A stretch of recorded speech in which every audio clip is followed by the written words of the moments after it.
If you have kids at home, this next segment is for you. This Friday, the newest batch of Disney Channel stars grown in the Disney Genetic Engineering Lab will be unveiled to the public. Right. Now, Tracy, most of our viewers are already familiar with a lot of the products that have come out of the Disney Lab. Yes, but how exactly do you create a Hilary Duff or a Miley Cyrus from scratch? Right. Well, we're going to find out exactly how it's done right now, because joining us live from the Disney Lab is one of their lead geneticists, Dr. Andrew Rourke. Welcome, Dr. Rourke. There's quite an operation you've got going on out there. Thanks, Jim. So the stars that we see on TV are actually grown right here? That's correct. They're grown and developed here. We engineer their brains for advanced singing and dancing capabilities, even posing for photos. By the time they grow to desired size, these child stars are fully ready for the camera or the concert tours or whatever Disney chooses to put them in. That is simply amazing. Now, how long does it take to actually create a star from scratch? Well, not very long at all. We use the exact same DNA structure for all of our stars, and then we simply tweak minor details like hair color or skin tone. Right, yeah, we do have some footage here of some of the well-known creations that have come out of your lab. Let's take a look. Yes, well, that's model 6831-A, publicly known as Mitchell Musso, standard male base with a type 3 skin pigmentation. Wow. And that's model 6831-B. We give him slightly thicker eyebrows and type 5 skin. Oh, so it's sort of like putting a puzzle together there. Exactly. Amazing. Okay.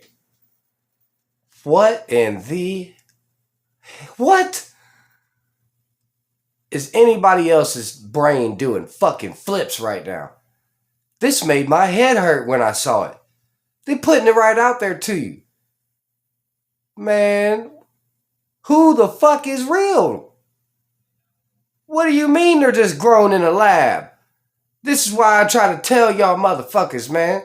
These people, wow, I always knew they were, not just random people, chosen off the damn street. That's a crock of shit. There ain't been a fucking casting call for any major fucking production since God knows when.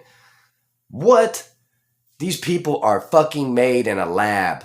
And here we've got some of the images of some of the newest models. We're going to be seeing a lot of these kids in the future. It really looks like you have someone for every kid in America to love it. Did you hear what they just called them? Some of the models. They don't mean models as in they, pose for the picture. They mean models as in this is like a damn, like when they ask you, what model is your vehicle?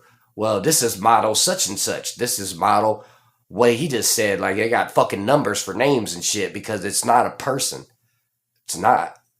What in the fuck? Well, that's the idea, Tracy. Our writers find it very liberating. For example, our new model, Haley, is a singing, dancing, snowboarding, half Japanese, half Indian girl. Wow. Now, finding her in reality would be impossible. Right, but sounds like a surefire hit to me. Oh, now, You hear what he said? Half Japanese, half Indian girl. Finding her in reality would be impossible.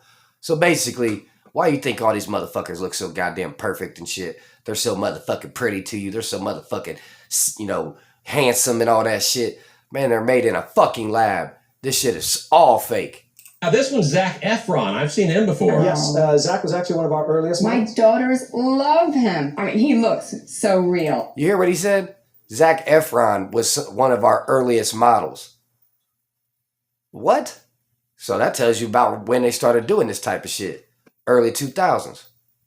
Actually, I think we could have done a better job with Zach. He could show more human tendencies. If you look closely, you'll notice there's a certain deadness around the eyes. I do see that, yes. I'm sorry, it's hard for me to watch because all I see is all my mistakes. Yeah. Oh, he seems flawless to me. Well, he's holding up, but there was a bug in that first batch, and as a result, Zach's skin will soon begin to dissolve. No. What the fuck?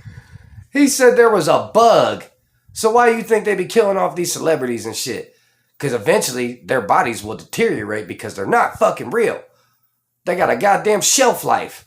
So they got to kill off the character. Oh, poor Zac Efron. All right. Well, it's simply amazing. Dr. Rourke, thank you so much for coming in and spending some of your morning with us. I can't wait to see some of the... Stars have a 5 to 10 year relevance expectancy. So because they're only going to be relevant for 5 to 10 years, they don't even bother using real people. Fuck real people.